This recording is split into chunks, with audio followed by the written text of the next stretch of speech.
అసలు విషయం చెప్తాను. ప్రభు రక్తంలో నన్ను కడుగుకున్నాడు. ఉచ్చలో కడగమను, మీ ప్రభు ఉచ్చబోసి అందులో మురుగు నువ్వు, నా బొంగు నా కొడక. అప్పుడు నాకు అర్థమయ్యింది ఆ రక్తం యొక్క విలువ, ఆ రక్తంలో ఉన్న క్షమాపణ, ఆ రక్తంలో ఉన్నటువంటి నిజమైన ప్రేమ. ఉచ్చ కూడా తాగరా, ఉచ్చలో కూడా మంచి పోషక విలువలు ఉంటాయంట. అచ్చమైన వెళ్ళాలంటే ఉచ్చబోసి ఇల్లు కిందంట.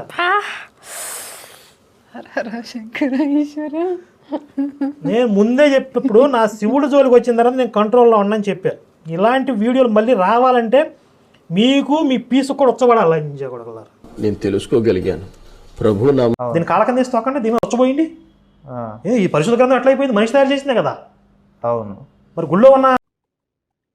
నమస్తే అండి, నా పేరు రఘుముద్రి పీటర్, డబ్ల్యూసిసి నేషనల్ ప్రెసిడెంట్ని. ఈరోజు ఆంధ్రప్రదేశ్లో ఏదైతే పాస్టర్ల మీద, చర్చిల మీద, క్రైస్తవుల మీద దాడి జరుగుతూ ఉందో ఆ విషయంలో ఈరోజు డబ్ల్యూసిసి నుంచి, తెలంగాణ, హైదరాబాద్ నుంచి నేషనల్ ప్రెసిడెంట్గా నేను రావడం జరిగింది. ప్రాముఖ్యంగా కలెక్టర్ గారికి, ఎస్పీ గారికి వెళ్ళి మా ఒక వినతి పత్రాన్ని, మెమోరాండాన్ని ఇవ్వడం జరుగుతుందండి.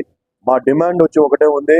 ఎవరైతే నరేష్ అనే ఒక వ్యక్తి యలమంచిలో పాస్టర్ గారు, సోమేష్ అనే వ్యక్తి మా పాస్టర్ గారైన కప్పుల ఈశ్వరు పాస్టర్ గారు సంఘస్థులు ఆడవారని కూడా చూడకుండా, పిల్లలను చూడకుండా వారి మీద చేసుకొని గుండు కొట్టించి గర్వాపసి చేస్తా అని చెప్పి బెదిరింపుకి పాల్పడ్డాడో ఆ సోమేష్, కప్పుల ఈశ్వర్కి వార్నింగ్ చెప్పేది ఒకటే, తోలు తీస్తాం. డబ్ల్యూసిసి ఇండియా మొత్తం కాదు, ప్రతి ఒక్క దేశంలో ఉంది డబ్ల్యూసిసి. ఇంటర్నేషనల్ గా ఈ యొక్క మాటలు వెళ్తూ ఉన్నాయి. ఎవడైనా కానీ తెలంగాణలో కానీ లేకపోతే ఇండియాలో కానీ పాస్టర్ల జోలికి, చర్చిల జోలికి వస్తే మాత్రం తోలు తీస్తామని చెప్పి తెలియజేస్తా ఉన్నాము. వాడిని ఎట్టి పరిస్థితుల్లో ఇడిసేది లేదు. ఈ రోజు వాడి మీద కమ్యూనల్ షీట్ ఓపెన్ చేసేదాకా ఆంధ్రప్రదేశ్ వైజాగ్ నుంచి మేము బయటికి వెళ్ళేది లేదు. వీలుంటే మేము ధర్నాలకైనా తెగిస్తాము, ఎంతవరకైనా ముట్టడిలైనా చేస్తామని చెప్పి ఈ సందర్భంగా మేము తెలియజేస్తా ఉన్నాము. రెండవ విషయము, 2 తెలుగు రాష్ట్రాల్లో కరుణాకర్ సుగుణ అనే ఒక వ్యక్తి శివశక్తి అనే ఆర్గనైజేషన్స్ పెట్టుకొని సుమారుగా 10 బైబిల్ మీదను బురద చల్లుతూ అనేక రకాలుగా మమ్మల్ని హ్యూమిలేట్ చేస్తూ, మమ్మల్ని హరాస్ చేస్తూ, మమ్మల్ని డిఫేమ్ చేస్తూ ఉన్నాడు. ఈ కరుణాకర్ సుగుణ మీద హైదరాబాద్ ఆల్రెడీ కేసులు పెట్టాము. ఎక్స్ ప్రవీణ్ అని చెప్పి మరొక ఎక్స్ క్రిస్టియన్ అని చెప్పి వాడొక సినిమాలు తీస్తా ఉన్నాడు, వాడి మీద కేసులు పెట్టాము. డిచ్కీ బాబా గాని డిక్కీ పగిలింది. ఈసారి కరుణాకర్ సుగుణని కానీ, ఎక్స్ ప్రవీణ్ కానీ ఎవరిని కూడా ఇచ్చేది లేదు.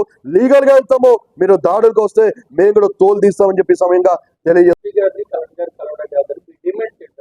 మా డిమాండ్ ఒకటే సార్, ఇప్పుడు ఎవరైతే సోమేష్, దాంట్లో ఈశ్వరు, వాళ్ళ టీము బృందం ఎవరైతే పాస్టర్ల మీద, లేడీస్ మీద మ్యాన్ హ్యాండ్లింగ్ చేసి, రెండోది గుండు కొట్టించి గర్వాపసి చేస్తాం, మా ఒక దేవతా దేవుణ్ణి మొక్కాలి అని వాళ్ళు ఏదైతే డిమాండ్ పెట్టారో, ఈ రోజు డబ్ల్యూసిసి నుంచి అలాగే ఇక్కడ పాస్టర్స్ ఫెలోషిప్ నుంచి మేము పిలుపునిచ్చి మా డిమాండ్ కమ్యూనల్ స్ట్రీట్ వారి మీద ఓపెన్ చేస్తేనే మేము ఇక్కడి నుంచి వెళ్తాం, పీడీ యాక్ట్ ఓపెన్ చేస్తేనే మేము ఇక్కడి నుంచి వెళ్తాం. లేదు అంటే ఈ రోజు కలెక్టర్ ఆఫీస్ ముందే మేము అక్కడే కూర్చొని నిరసన తెలియజేస్తామని చెప్పి తెలియజేస్తున్నాము. రెండోది, ఎస్ఐ గారు ఎవరైతే ఉన్నారో, ఎస్ఐ గారు కానీ, సిఐ గారు కానీ ఎవరైతే ఇక్కడి నుంచి వెళ్ళిన పాస్టర్ గారు ఉన్నారో, పాస్టర్ గారు అనే ఒక మర్యాద, ఇంకిత జ్ఞానం కూడా లేకుండా, పాస్టర్ అంటే ఎవరండి? మంచిని నేర్పేవాడు. పాస్టర్ అంటే ఎవరండి? బోధన తెలియజేసేవాడు. పాస్టర్ అంటే ఎవరండి? మంచి మార్గాల్లో నడిపించేవాడు. హత్యలు చేయమని చెప్తాడా పాస్టర్? తాగమని చెప్తాడా పాస్టర్? గొడవలు చేయమని చెప్తాడా పాస్టర్? వ్యభిచారం చేయమని చెప్తాడా పాస్టర్? పాస్టర్ అంటే ఎవరండి? కనీసం ఇంకిత జ్ఞానం కూడా లేదా అక్కడున్న పోలీసు వారికి? అక్కడ డీసీపీ గారు, ఎస్పీ గారు, దాంతో డీజీపీ గారు కూడా స్పందించాలి. ఎస్ఐని, సిఐని సస్పెండ్ చేసేదాకా ఈ రోజు ఈ నిరసన ఆగదని చెప్పి మేము తెలియజేస్తాం.